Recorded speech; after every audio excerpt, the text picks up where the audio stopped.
Regresa a Tiempo de Alicios, nuestra sección habitual sobre consultoría familiar, como siempre a esta hora, con Raquel Quiñones. ¿Qué tal, Raquel? ¿Qué tal, Mercedes? Buenos días. Buenos días, y nos acompaña también, como siempre, Noemí Hervada, directora de Asesoras Continuum. Buenos días, Noemí. Buenos días, qué alegría de volver. ¿Verdad? Después del parón.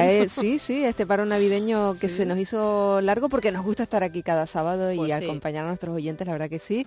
Y de nuevo con nosotros, Raquel, para contarnos hoy de qué nos vas a hablar, Raquel y Noemí. Hoy vamos a hablar de inteligencias múltiples. Bueno, van a hablar las expertas más bien, porque a lo mejor es porque no tengo yo inteligencias múltiples. Yo creo que sí, ¿eh? No sé. Bueno, ahora veremos. Primero vamos a saber lo que es y luego valoraremos. Es un síntoma del problema de que es algo de lo que no se ha hablado, por lo menos nuestra generación no tenía mucha constancia. Quizás eso.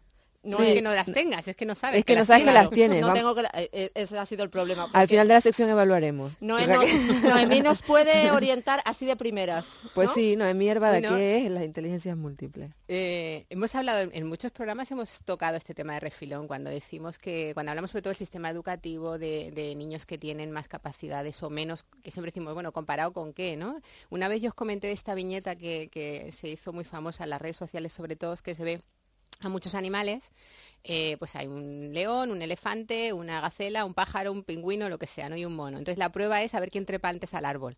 Claro, si vamos a evaluar una capacidad, el que tenga esa capacidad será como el listo, pero el resto que no tienen esa, pero no significa que sean tontos, ¿no? Esto simplificando mucho lo del concepto listo-tonto para que nos entendamos. Claro, y el problema es que el sistema educativo que seguimos repitiendo, pues prima unas inteligencias con respecto a otras, es decir, pues la lectoescritura o la lógico-matemática es como lo que más se mide, pero hay otras, ¿no? Y ya es una teoría, bueno, ahora nuestra invitada que tú presentarás hablará más porque se dedica específicamente a esto, pero hay otros tipos de inteligencias, saberlo, conocer cuál es la que predomina en el caso particular y explotarla o fomentarla, pues es muy interesante porque hace que la gente no se sienta mal cuando lo califican con algo que no es tu fuerte, y al contrario, pues, y sobre todo que se dedica a lo que le gusta, que yo creo que es lo principal. Poder potenciar, claro, esa capacidad lo que decimos, tiene. ¿no? Pues si a Einstein, por ejemplo, pensaban que era lerdo en el colegio, ¿no? Una de sus profesoras les dijo que no llegaría a nada, pues seguramente era un niño retraído, que no hablaba mucho y parecería aparentemente tonto o inepto. Sin embargo, pues él... Pues mira, en su cabeza ahí de vivía en las nubes, pues sí vivía en las nubes, exactamente, vivía tan en las nubes que teorizaba sobre matemáticas, ¿no? Cosa que a mí me puede parecer increíble, pero mira, él no se creyó o no le hizo mucho tililo que su maestra, digamos que no le coartó, afortunadamente, y pudo desarrollarse, ¿no? Y como ese, pues otros muchos ejemplos en otras facetas, ¿no? Como el arte, por ejemplo, que también suele estar minusvalorado, ¿no? Noemí decía que íbamos a tener una invitada, Sara Santiago, maestra y psicopedagoga. Buenos días. Hola, buenos días, ¿qué tal? Sara, tú eres especialista en este tema, es más, das talleres a los profesores sobre inteligencias múltiples. Cuéntanos, Así es.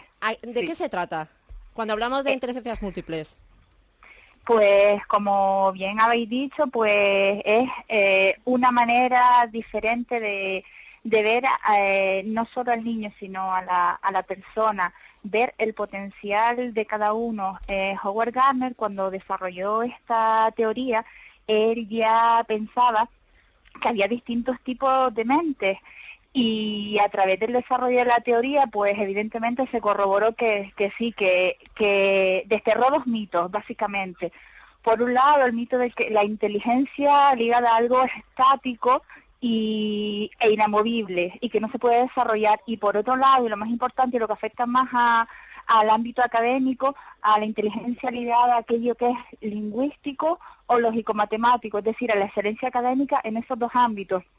En la teoría de las inteligencias múltiples rompe totalmente con esta terminología y con esta mentalidad que llevamos arrastrando desde hace muchísimos años, y hace ver el potencial que tienen todos los niños en la escuela, y de ahí la importancia de que el profesorado se forme, pero no solo el profesorado, sino también las propias familias, porque muchas veces son los propios padres los que crean o evidentemente sin saberlo, hacen que los niños tengan experiencias paralizantes. Hablabas antes, creo que era de Einstein, ¿estabas hablando? Sí.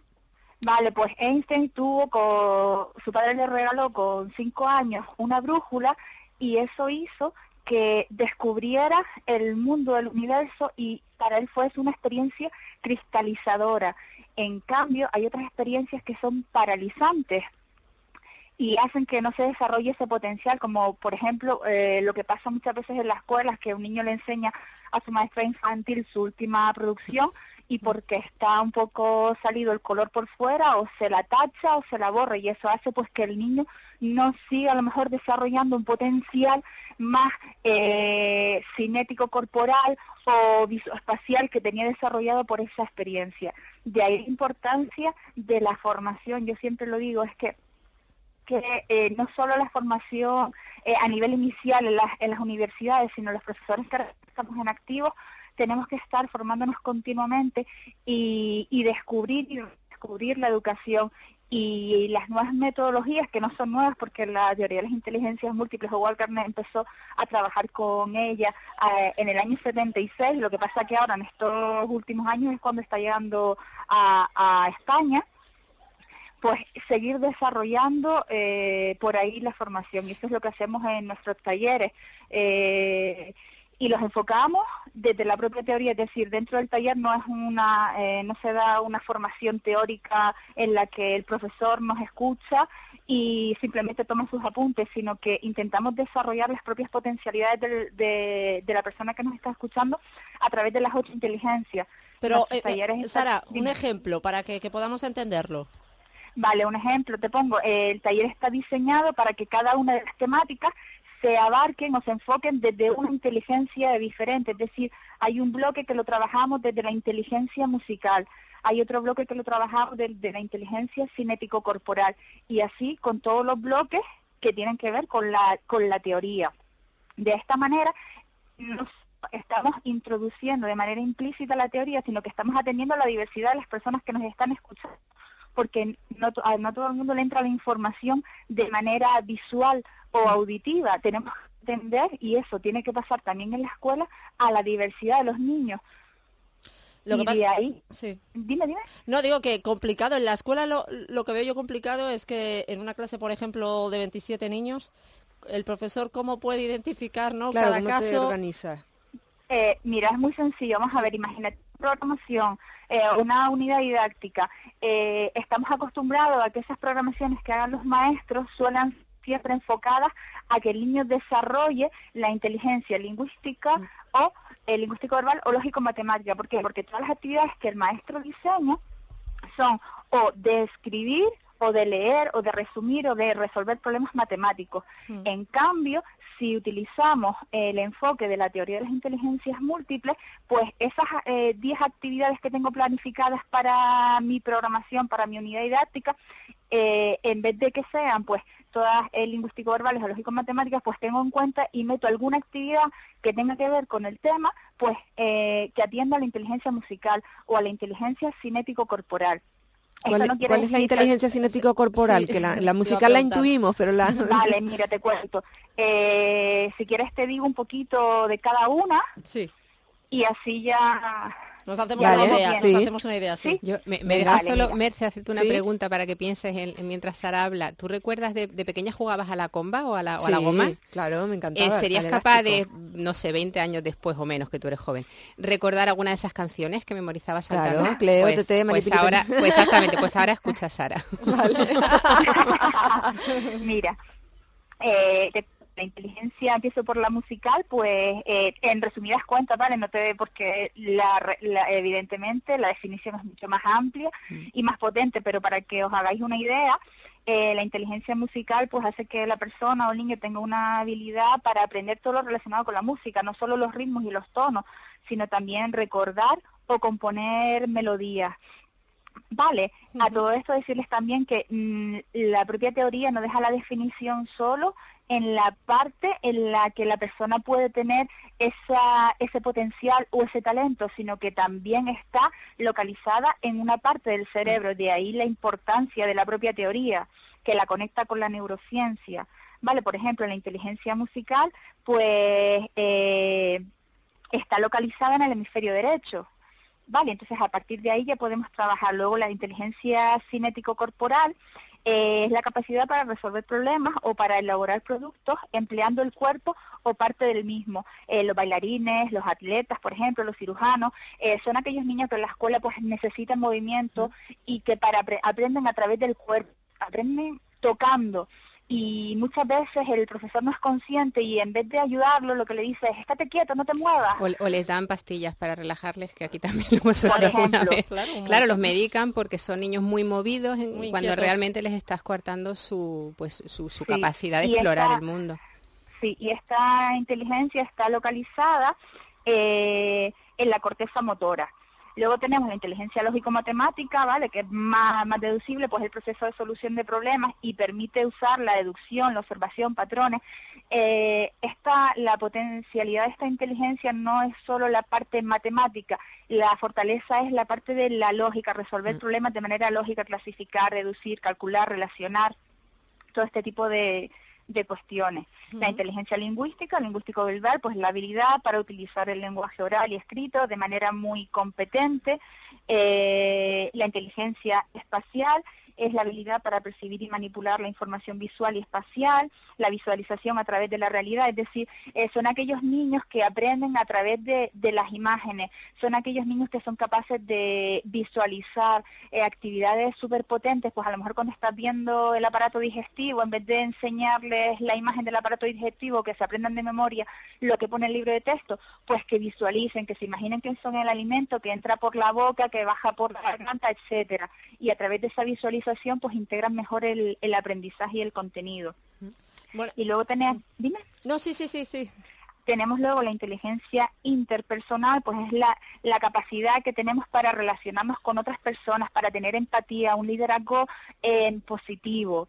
Y la inteligencia intrapersonal, pues es a la inversa de la interpersonal, conocer nuestros propios aspectos internos, nuestra propia vida emocional, nuestra propia gama de sentimientos, es, digamos, la inteligencia que nos ayuda a conocernos a nosotros mismos.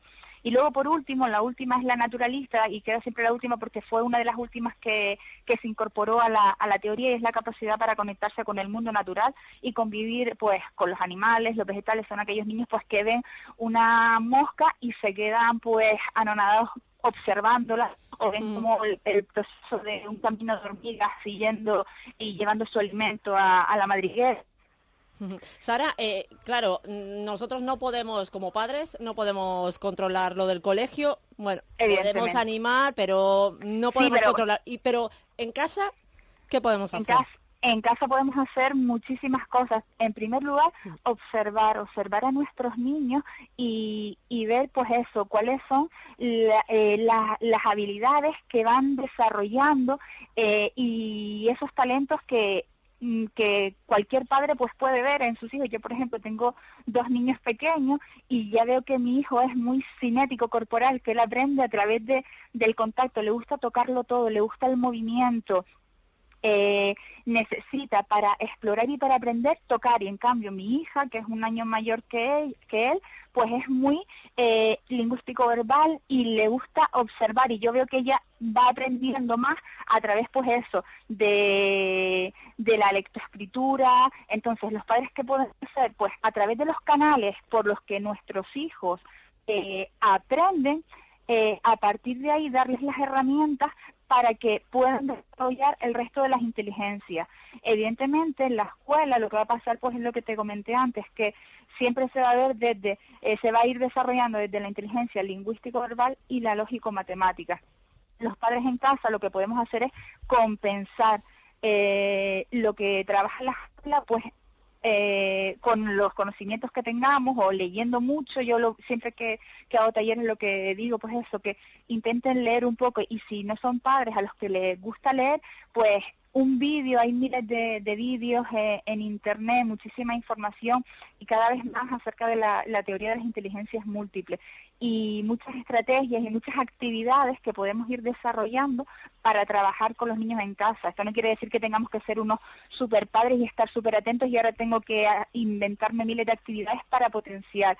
Lo que tenemos que tener en cuenta es no desarrollar experiencias paralizantes en nuestros niños, y si podemos potenciar alguna cristalizadora, pues hacerlo.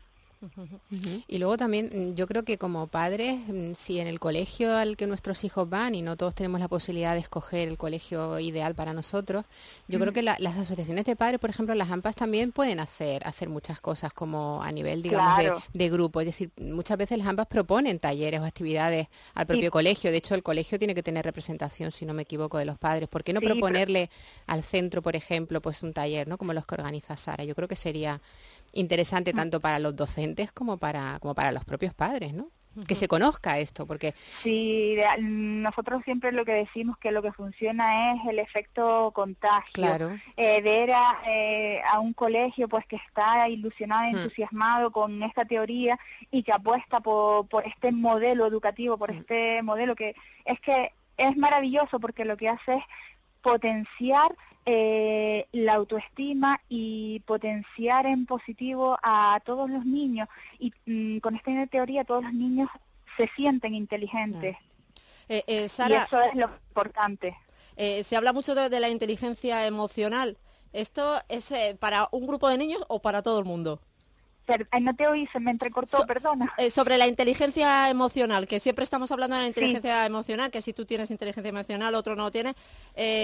Todos deberíamos tener inteligencia emocional, se puede adquirir. Todos tenemos inteligencia, ¿no? Todos tenemos inteligencia emocional, que es lo que pasa, que unos la tenemos más desarrollada que otros. ¿Esto quiere decir que las personas que no la tengan desarrollada se paran ahí y no la pueden desarrollar? No, porque el potencial humano es ilimitado y estamos aprendiendo y desarrollándonos hasta el fin de nuestros días. Y esto hay que recordarlo. Entonces, que antes se todas pensaba... las personas Perdona, Sara. Si se quiere, se puede. Y que no hay un límite, que eso, además, para la gente, este programa, los sábados por la mañana, igual no soy también gente que ya está jubilada o está ahí en el parquecito oyendo la radio, el cerebro no acaba nunca de aprender, incluso aunque sean mayores, es decir, que ese tipo de cosas, de actividades, pues si hay gente que ya está criando o está ayudando a criar a sus nietos, que también pueden plantearse, dedicarse a hacer algo que quizá en su vida no pudieron, no les dejaron o no les fue valioso, ¿no? Hombre, yo creo que importante lo de las inteligencias múltiples, porque a veces creemos que hay niños tontos. Es que ese es el problema, lo hemos comentado aquí, ¿no?, en muchos programas, el tema de los deberes, cuando lo de la hiperactividad, es decir, porque estamos etiquetando, o sea, claro, es que estamos etiquetando de inteligente al que salta o al que escribe. Yo como si todo, o sea, es como si todos quisiéramos que nuestros hijos fueran catedráticos o bibliotecarios. Bueno, pues a lo mejor... Pero porque nos lo da la propia sociedad, ahí está es que la sociedad es la que marca, y los padres que no vamos en ese camino nos tachan de locos, de hippies, de tarados. Sí, y es una triste realidad, pero como decía los locos son los que cambian el mundo. Es que si no, esto no va a avanzar y no va a cambiar.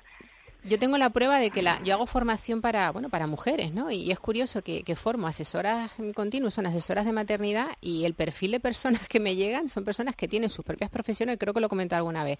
Y te ves que hay médicos y que hay abogadas y que hay ingenieras y que hay teleoperadoras y que hay de todo, y te dicen, si es que yo estoy abogadas porque mi padre quería o porque era lo que había, sacarte una carrera de verdad. Y luego dedícate a lo otro. Y luego otro como hobby. Claro, si eres actriz o si tienes eso, una capacidad de empatía, o eres una buena oradora, o te gusta la escritura, con eso no se gana dinero. Con eso no vas a vivir. Claro, y es curioso que hay muchas personas ahora pues que en su madurez descubren, y las que pueden, claro, no todo el mundo puede, ¿no?, apartar el tiempo y dedicarse. Pero yo creo que lo primero es reconocer lo que te gusta. Claro, es que cuando te dedicas a lo que te gusta, lo vivencias y te apasionas por ello, crees en ello y lo transmites mejor y haces más feliz a las personas que están a tu alrededor. En cambio, cuando estás en un trabajo con el que no estás feliz, es deprimente, porque te ha encaminado desde pequeño algo con lo que tú no estabas de acuerdo, pues tu mundo alrededor se te va desmoronando poco a poco. Sara, una última pregunta para los maestros, maestras, profesoras que nos están escuchando. ¿El sistema realmente les coarta a hacer un tipo de educación distinta, o ellos tienen cierta libertad para en clase poder poner en práctica lo que tú nos estás contando ahora mismo? Mira, esto es tan relativo, porque vamos a ver, desde la Consejería de Educación, ahora mismo yo soy asesora de formación en un centro de formación del profesorado en el CEI Gran Canaria Sur, y ahora mismo desde la Consejería de Formación, de Educación, se está fomentando el desarrollo de la formación del profesorado a través de las nuevas metodologías, no solo de la teoría de las inteligencias múltiples, sino de aprender a pensar, aprendizaje cooperativo y demás. Y luego los propios colegios, los propios centros son los que deciden qué tipo de formación es el que quieren llevar a cabo. todos los centros deberían tener dentro de su organización planes de formación, ¿vale? Algunos lo llevan, otros no. Y luego, por otro lado, muchos docentes que son innovadores dentro de su propia aula, pero ¿qué pasa? Que al final, muchas veces, si no se te van sumando personas o si el equipo directivo no te ayuda o te apoya, te terminas cansando, te terminas agotando. Es como nadar contra corriente. Claro. Sí. Sí, porque a veces también van contra los padres. Complicado. A veces hay padres que también quieren este contenido curricular solo y son los que presionan para que el profesor ponga deberes y el niño se sepa la tabla multiplicar de memoria. Tristemente conozco el caso de centros que han eliminado los deberes y que por presión de los propios padres han tenido otra vez que incluir los deberes en sus proyectos.